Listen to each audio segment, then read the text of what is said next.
They say that death comes quickly. That your whole life flashes before your eyes and then, peace. It wasn't like that for me. The day started like any other. I opened my eyes to birdsong, enjoying the breeze flicking my ears. I walked with my family to a nearby clearing where the grass is sweet and plentiful. My little brother playfully prancing around my legs and nearly tripping me over once or twice.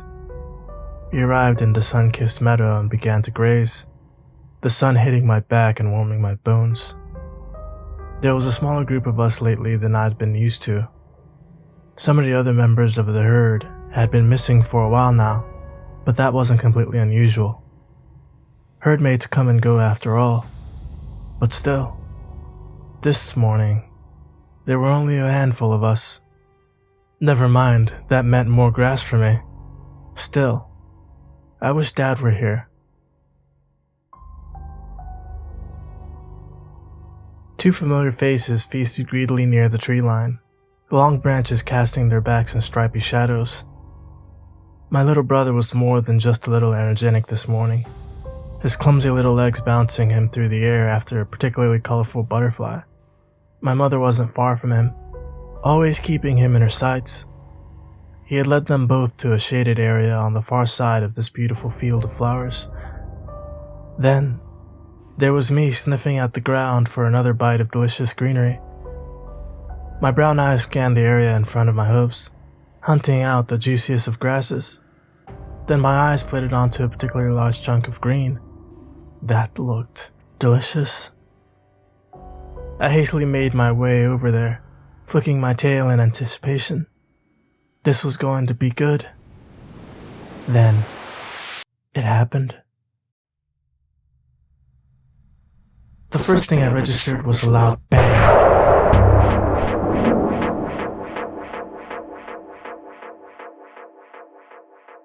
It echoed around the clearing, bouncing off the trees and ringing painfully in my ears. In an instant, my herd mates scattered, turning tail and plunging into the safety of the nearby trees, just like we had many times before. I tried to follow suit, but for some reason, I just couldn't keep up. My front legs seemed drowsy and slow, while my back legs were beginning to drag. The gentle leaves which brushed against my back did little to soothe me. Then I became aware of the pain. A hot, fierce pain was piercing my ribs, making my whole body tremble. Heat radiated as did the white-hot agony. My legs shaking in an effort to keep me upright and moving. I found it more difficult to breathe, and I could taste something strange in my mouth. It wasn't long before I collapsed in a heap, my heart beating in my ears so powerfully it was making my vision swim. My breathing had become labored, and I no longer could raise my head. If I would have been more alert, I might have heard the two men approaching earlier. They weren't being subtle, their feet pounding loudly on the ground as they rushed over to my position in the foliage.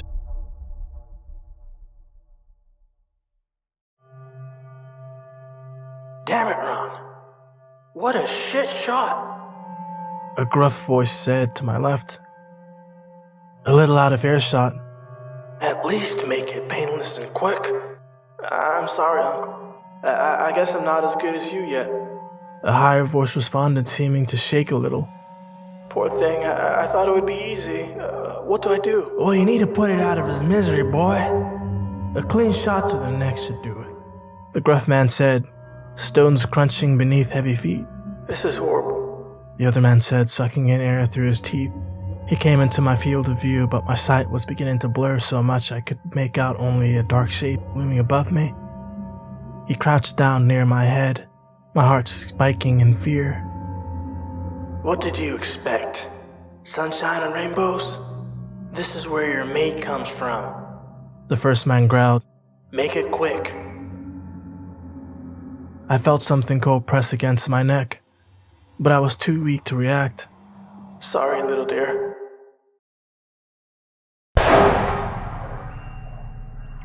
Another flash of burning pain ripped through my body. I bleated weakly in protest. What the fuck? The second man's voice wobbled as he fell backwards. Red and orange leaves puffing up around him. Uncle, it's still blinking at me. God damn it, boy. Give it here. The first man grumbled, snatching something from the first. Can't even trust you to finish the job. He crouched right in front of my face, pressing the hard object to my temple. The third bang came quickly, that familiar pain searing itself deep into my brain. But still, I remained. This ain't normal, he stammered, standing quickly and stumbling backwards, almost falling over the younger man who still remained on the cushioned forest ground. We need to go. And with that he turned, succeeding in tripping over the other this time, crashing to the floor with another plume of leaves, scattering in hypnotizing clouds above their heads. He hurriedly scrambled to his feet, dragging the other man behind him as they clumsily fled, leaving me once again, all alone.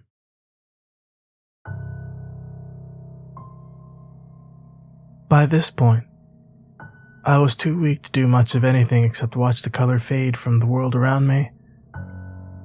I slowly blinked a few times, my eyelids growing heavy, my long eyelashes brushing my cheeks as I did so. The pain wasn't so unbearable anymore. My body either acclimatized into the sensation or the wounds themselves diminishing. I wasn't sure which was more plausible. The only thing on my mind was rest. My eyes fluttered closed as my breathing steadied, and I plunged into a long, dark sleep. I woke up.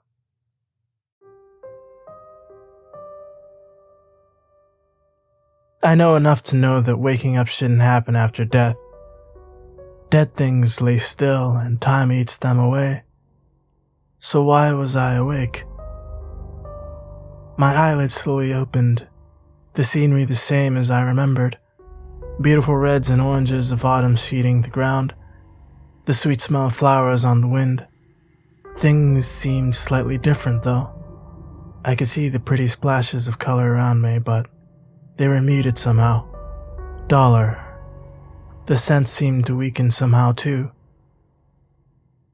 My dark eyes widened as I remembered what had happened to me when I realized the pain was gone.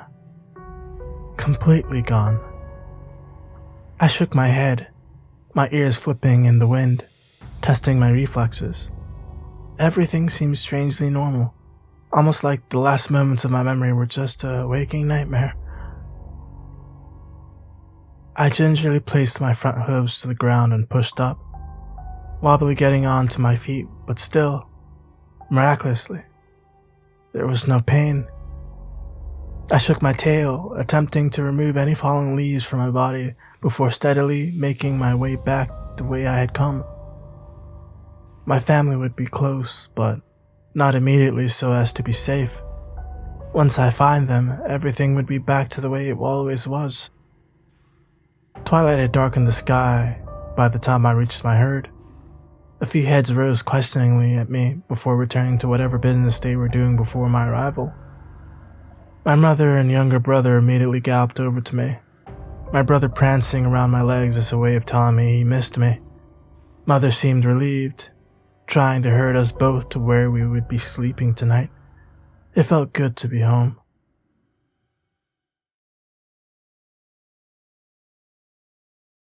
Sleep would not take me. I laid there all night with my family, but I just couldn't fall asleep. It was bizarre. This is not something that happened with us. Even when one of us was giving birth, the rest could still sleep soundly all night. It was boring. It was weird. But most of all, it was worrying. I kept my eyes closed, willing my body to rest, but it would not yield. All night, I blinked up at the shining moon and waited for the sunrise. A sunrise whose colors had dulled along with its beauty. Eventually it came, but strangely, I could not feel its warmth. My body remained as chilled as when the moonlight owned the sky. I clambered onto my feet and stretched when the rest of my herd began to stir, trying to convince myself that last night was just a result of the trauma I endured yesterday. My little brother bleated with impatience, deciding to help himself to mother's milk while we waited for the rest of the herd to ready themselves for today's wanderings. Once everyone was gathered, we journeyed to a popular spot where plenty of grasses, shoots, and woody plants were available for us to munch on. Nobody hesitated to get stuck in. That was, apart from me. I lowered my head towards a large stem and sniffed at it. Although my stomach was empty, this didn't incite the regular mouth-watering reaction it usually did. I pulled my head away sharply when I realized the scent was sour. This one was bad. I slowly made my way across to a leafy shrub, dipping my nose into its leaves to find that same sour scent there too. Was this whole area bad? Poisoned? I lifted my head in alarm, scanning over my herd mates. Everyone else seemed completely unaffected, tucking into grasses and leaves like they were the most delicious things in the world. No one seemed sick. To them, everything was normal. I pawed at the ground, giving my head a shake. Everything was okay. I moved towards a herdmate who was nibbling away at a huge patch of grass. Grass was a safe option. Grass was always good. I once again lowered my head, my nostrils filling with the familiar sour scent. I decided to ignore this, ripping out some grass with my teeth and munching slowly. It was awful. There was no pleasant earthy taste, just a horrid tang. I spat the grass out on the forest floor, shaking my head back and forth with disgust. My herd mate lifted her head briefly before going back to her meal. What is wrong with me?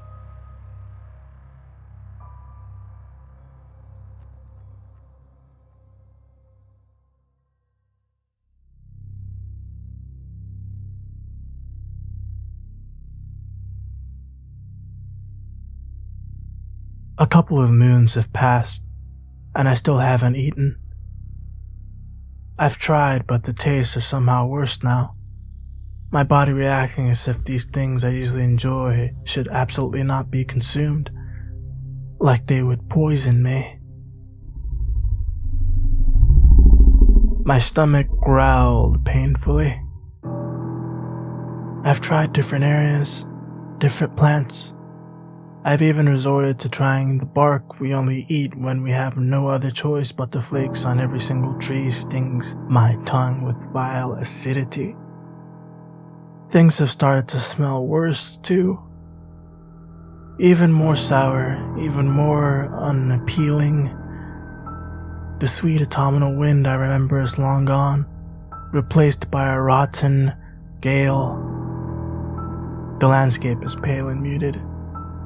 Sleep still evades me. I'm so hungry. Another dawn has gone by. The others look at me differently now, eyes wider, ears back, like I'm no longer one of them, like I'm a predator. Mother and brother are the only ones who still approach me, and even then, she keeps a wary distance. I managed the whole day with their stares, and with my painful stomach growling before something horrible happened. With everything going on, it would be reasonable for me to feel a little grumpy. But what I've been beginning to feel is more than that. It's anger. He was only playing like he always does. My brother was frolicking around my legs, excited that another sunset was upon us. I could feel an ebb of rage churning inside me. Couldn't he see I'm not well? That I need my space?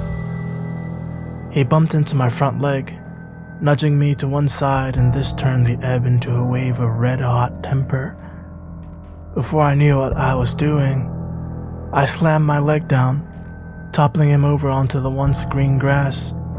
Then I bent my head and sunk my teeth into the back of his neck. His sharp cry of pain brought me back to my senses. I released him immediately, feeling warm blood trickle out of my mouth. He scrambled away the best he could, crying for mother, and that's when I set off running. Because what scared me the most about that whole awful moment was that he tasted absolutely delicious. I thundered through the forest until one of my shaky legs was snagged by some shrubbery, sending me skidding on my front into a heap of leaves. I took a second to gather my thoughts. I couldn't possibly return home now. I'd done the unthinkable.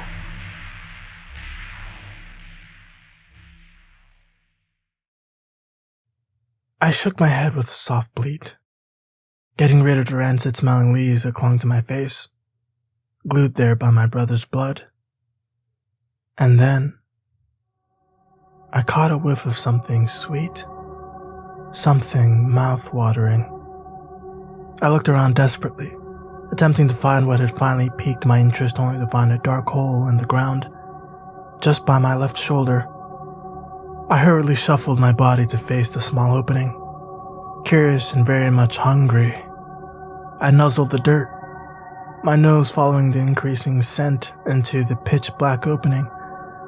I could sense warmth in there, and the smell was sending me into a frenzy. All I could think about was stopping the pangs of starvation that wrecked my body, and so I did. I moved my head around to gather one of the things in there. It was warm and fluffy, and tried to scamper away, but I would not let it. I bit into the thing as it squealed. A gush of juiciness exploded in my mouth and immediately making me crave more. Bones crunched under my teeth and blood splattered on the impacted dirt. I ate everything in there, gnashing and thrashing in desperation to consume as quickly and as much as possible. I didn't stop until I had licked that barrel clean. After I'd finished, I slowly rose on my hooves. Things seemed clearer now. I was no longer ravenous. I felt great. I wandered over to a fresh puddle of water and peered over to take a drink. The soft taps of rain sprinkled my back. I looked at someone who vaguely resembled me, but also someone very different. She had tufts of fur missing and flakes of skin were beginning to peel. Her eyes were wide and bloodshot, her face covered in dark splashes of red. I dipped my lips into the puddle and drank, lifting my head to watch the once clear water turn red too. I honestly don't know why I was so upset about this. I feel so much better now. I feel stronger and more energized than I have in a long time. I think I'm going to go back to my herd after all. Then they'll see there's nothing wrong with me and everything can go back to normal. I began to slowly walk back the way I had come. I'm still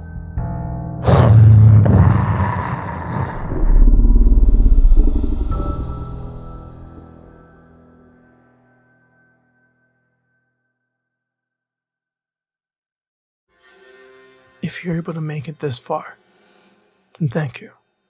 If you wish to support the channel, feel free to leave a like, comment, and subscribe, of course. Also, hit the bell icon if you want any notifications as to when the next video is coming out. If you want to go a step further and support us, there's a link to the Patreon at the very bottom of this video, along with links to the author's original story and other information if you're curious to find. And as always, all are welcome in the hand of horror. Even you.